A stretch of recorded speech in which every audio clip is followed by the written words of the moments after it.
اس کی وجہ پیٹ میں حلال نہیں، کیونکہ لوگ کھانے پینے کے معاملے میں محتاط نہیں، جہاں سے جو آ رہا ہے آنے دیا جائے اور کھاؤ۔ یاد رکھیے، آپ تہجد بھی پڑھیں، اشراق بھی پڑھیں، چاشت بھی، کچھ بھی پڑھیں، روز پورا قرآن ختم کریں، اگر پیٹ میں حلال نہیں ہے تو آپ کی عبادت قبول نہیں۔ میں نہیں کہہ رہا ہوں، ہمارے نبی نے فرمایا۔ آپ کی دعا قبول نہیں ہے، میں نہیں کہہ رہا ہوں، ہمارے نبی صلی اللہ علیہ وآلہ وسلم نے فرمایا۔ میں موجودہ حالات کے تناظر میں کوئی بات کھل کے نہیں کہنا چاہتا، لیکن سمجھدار لوگوں کے درمیان اتنا ضرور کہنا چاہتا ہوں کہ سب سے جو پیسہ وصول کر رہے ہو اور خود کھا کے اپنے بچوں کو کھلا رہے ہو، اس کا انجام اچھا نہیں۔ آپ اپنے بچوں کی کتنی تربیت کریں، لیکن اگر پیٹ میں آپ نے بچوں کے حرام ڈال دیا، آپ کے بچے کبھی آپ کے وفادار نہیں ہوں گے۔ 500 1000 2000 کے لیے صرف اپنی نسلوں کو برباد کریں، کسی کی سنے بھی نہ، بلکہ اب آپ کو سنائے کون، اس لیے کہ سنانے والے بھی بگڑ گئے۔ آپ کی اصلاح کون کرے، اصلاح کرنے والے بھی بگڑ گئے۔ یہ حالات ہیں، قیامت کا انتظار کرو، جو کچھ کر رہے ہو اس کا خمیازہ خود بھگتو گے، اس شکل میں کہ اولاد وفادار نہ رہے۔ یہ تو چند دنوں کی بات ہے جو تم حرام میں پڑے ہو، پھر مزید کاروبار بھی بہت سے لوگ حرام کرتے، سود کا لین دین ہے، نشہ آور چیزوں کا خریدنا بیچنا ہے، اسی طرح مخبری کرنا ہے، اسی طریقے سے زمین کا دھندا کر رہے ہیں تو ایک ایک زمین کو 4 5 لوگوں کو بیچ دینا، کرنسی ایکسچینج کے نام پر فراڈ کرنا ہے، حج عمرہ ٹور کے نام پر لوگوں کے پیسے لے کے بھاگ جانا ہے۔ یعنی کون سی ایسی جگہ چھوڑی ہے مسلمانوں نے جس میں لوگ کھا نہیں ہو، حتیٰ کہ معاذ اللہ اگر مسجد مدرسے کے ٹرسٹی بن جائیں تو جمع شدہ چندے کو بھی لوگ اپنے کاروبار میں استعمال کرتے ہیں۔ انا للہ و انا الیہ راجعون۔ یاد رکھنا، اللہ بہت دور نہیں، اللہ بہت نزدیک، کوئی اتنا نزدیک ہو نہیں سکتا، اللہ اتنا نزدیک ہے۔ نحن اقرب الیہ من حبل الورید، وہ تمہاری شہ رگ سے زیادہ قریب ہے، اس سے زیادہ کوئی قریب ہے ہی نہیں۔ حرام کھانے والوں کی نسلیں برباد ہوئی ہیں، آخرت برباد ہوئی۔ اسی لیے ہمارے بزرگ لوگ کئی کئی دن فاقے سے رہتے تھے، مگر وہ حرام کی طرف کبھی ہاتھ نہیں بڑھاتے۔ آج جو مولانا لوگ، امام لوگ، وائز لوگ جمعہ میں تقریر کرتے ہیں، بلکہ پہلے اتنے تقریریں، اتنے جلسے ہوتے بھی نہیں تھے، اور پہلے کے مقرر لوگ بہت بیچارے سادے سادے لوگ ہوتے تھے، لیکن وہ بولتے تھے، دل پہ اثر کرتے۔ آج بولنے والوں کی زبان میں بھی اثر نہیں الا ماشاءاللہ، اور سننے والوں کو تو سدھرنا ہی نہیں ہے۔ وجہ کہ جو بول رہا ہے وہ بھی کتنا حرام سے بچ رہا ہے، اور جو سن رہے ہیں وہ بھی کتنا حرام سے بچ رہا ہے۔ کچھ نہیں، سب رسمیں ہو رہی ہے۔ آئیے میں آپ کے سامنے کچھ باتیں پیش کروں کہ حلال کے لیے بزرگوں نے کتنی کاوش کی ہے۔ ہم اتنا نہیں کر سکتے، کچھ تو کر سکتے۔ حضرت فضیل بن عیاض، نام سنا ہوگا آپ کا، جو تقریریں سنتے انہیں پتا ہے فضیل بن عیاض۔ اگر آپ کو نہیں پتا ہے تو سن لیں۔ پہلے ڈاکو تھے، جنگلوں میں ڈکیتی کرتے تھے، لوٹ مار۔ اللہ نے ہدایت دی، دیکھو ہدایت اللہ کے ہاتھ میں، من یہدہ اللہ فلا مضل لہ ومن یضللہ فلا ہادی لہ۔ اللہ جسے ہدایت دے اسے کوئی گمراہ نہیں کر سکتا، اور اللہ جسے گمراہ کرے اسے کوئی ہدایت نہیں دے سکتا۔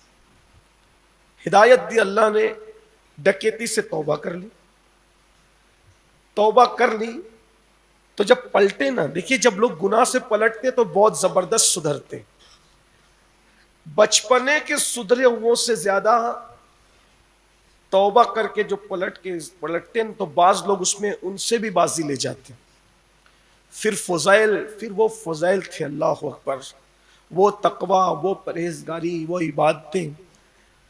مکۃ المکرمہ میں برسوں گزارے، کعبے کی مجاوری کی، لاکھوں حدیثیں یاد کی، سب کچھ کی۔ ایک مرتبہ ایسا ہوا کہ پھر واپس بغداد شریف آ گئے، وہاں رہنے لگے، تو دل میں خیال آیا کہ چلو حج کو چلنا چاہیے۔ غور سے سننا بات، جتنا محتاط ہو جاؤ گے اتنا اللہ تک رسائی ہونے لگے گی۔ جتنا محتاط ہو جاؤ گے، دیکھو اللہ کو زیادہ عبادت نہیں چاہیے، وہ بہت تھوڑی عبادت پہ راضی ہوتا ہے، لیکن اس نے جو قانون بنا رکھا ہے نا، اس قانون پر عمل کرو۔ ہم لوگ کیا کرتے ہیں؟ دکھاوا، جو ظاہری چیز ہے نا اس پہ بہت محنت کرتے ہیں، جو اندر ہے نا اس کے لیے کچھ نہیں۔ اچھا، پھر اصلاح کے نام پہ لوگوں کو برا بھی لگتا ہے۔ میں اللہ کرے مسجدوں کے اماموں تک میری آواز پہنچے، میں کہتا ہوں پوری دنیا دشمن ہو جائے تو بنا لو، مگر اللہ کو راضی کر لو۔ بولتے کیوں نہیں؟ بولو، کتنا ہی بڑا مالدار ہو، کتنا ہی بڑا پوزیشن والا آدمی، بولیے، لیکن ہاں غلط فہمی کی بنیاد پہ مت بولی، اور کسی کو ٹارگٹ کر کے بھی مت بولی۔ جیسے رسول اللہ نے سنت کا نظام قائم کیا کہ ہم اپنی بات پوری کر دیں، بس کسی کی کوئی غلطی دیکھیں ہم اسے ٹارگٹ نہ کریں، نارمل سی بات۔ ادعو الی سبیل ربک بالحکمہ، حضور نے کبھی کسی کو ٹارگٹ کر کے نہیں کہا۔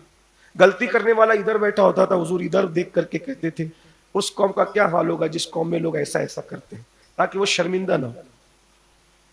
یہ بھی تو ہے، بولے ہم، ذمہ داری ہے علماء کی۔ تو بہرحال حج کو گئے فضیل بن عیاض رضی اللہ تعالیٰ، آپ نے حج کے پورے ان دنوں میں زمزم نہیں پیا۔ اب آپ سوچیں گے آدمی یہاں زمزم کے لیے اتنا تڑپتا ہے، وہاں ان کو وہ زمزم نہ پی سکے، زمزم نہیں پی۔ جو ان کے مشکیزے میں سادہ سا پانی تھا وہی پیتے رہے، زمزم نہیں پیا۔ غور کیجیے، کسی نے پوچھا فضیل بن عیاض سے، حضرت آپ زمزم نہیں پی رہے ہیں، حالانکہ زمزم پینا تو سنت ہے۔ فرمایا بیٹا میرے پاس بالٹی نہیں ہے اپنی، کیونکہ پہلے ایسے کولر ولر نہیں لگے رہتے تھے نا، وہ تو زمزم کا کنواں کھلا ہوا تھا، باضابطہ اس پہ جو ہے وہ جا کر کے ڈول ڈبا کر کے لوگ نکالتے تھے اور پیتے بھی تھے، نہاتے بھی تھے، جب تک کھلا ہوا تھا۔ میرے خیال سے 2002 یا 2003 تک کھلا تھا وہ کنواں، 2003 کے بعد بند ہوا ہے۔ میری پہلی حاضری اللہ کے کرم سے 2003 کے اینڈ اور 4 کی شروعات میں تھی، تو جب میں گیا تو وہ بند ہو چکا تھا۔ میں نے پوچھا تو لوگوں نے کہا یہ پچھلے حج میں ہی بند ہوا ہے، یعنی میرے جانے سے 1 سال پہلے، تو کھلا ہوا تھا وہ کنواں۔ تو کہا آپ زمزم کیوں نہیں پیتے؟ تو کہنے لگے بیٹا میرے پاس اپنی خود کی بالٹی نہیں ہے، اب بالٹی نہیں تو میں زمزم نکالوں کیسے؟ تو کہا کسی سے لے کے؟ کہ بیٹا انہیں میں کسی کو پہچانتا نہیں کہ ان کا کاروبار حلال کا ہے یا حرام کا ہے، پتہ نہیں یہ ڈاؤٹ فل پیسے کی بالٹی میں بالٹی سے زمزم نکال کے پیوں گا، کہیں میرا حج ضائع نہ ہو جائے۔ یعنی حرام نہیں، ڈاؤٹ فل بالٹی میں رکھ کر بھی زمزم پینا نہیں چاہتے۔ ولی وہ لوگ بنے تھے بھائی، ہم لوگ کیا بنیں گے ولی؟ ہم تو صرف بخش دیے جائے نا ایسے ہی، بلکہ یہ بھی کہ جاؤ تجھے جنت دیتا ہوں نہ تجھے جہنم دیتا ہوں، جا تجھے ایسے ہی چھوڑ دیتا ہوں تو بھی ہم بادشاہ ہوں گے۔ اللہ تیرا شکر ہے کامیاب ہو۔ یہاں تو پتہ نہیں باتیں بڑی، ہوٹل پہ بیٹھ کے جو باتیں کریں گے ایسا لگے گا جیسے کتب اور ابدال باتیں کر رہے ہیں، اور جو تنہائیوں کے اندر کریں گے پھر دیکھ لیجیے اللہ نہیں دیکھ رہے ہیں آپ کی سودے بازیوں کو، آپ کے حرام لقموں کو اللہ نہیں دیکھ۔ بولو تو صحیح، کس کو دھوکہ دے رہے؟ دوسروں کے درمیان پرہیزگاری بتانے والوں، اللہ ہمارے پاپ نہیں دیکھ رہا ہے؟ اللہ ہمارے جرائم نہیں دیکھ رہا ہے؟ اللہ ہمارے گناہ نہیں، اللہ حرام لقمہ نہیں دیکھ رہا ہے؟ کیا ہوگا اپنا؟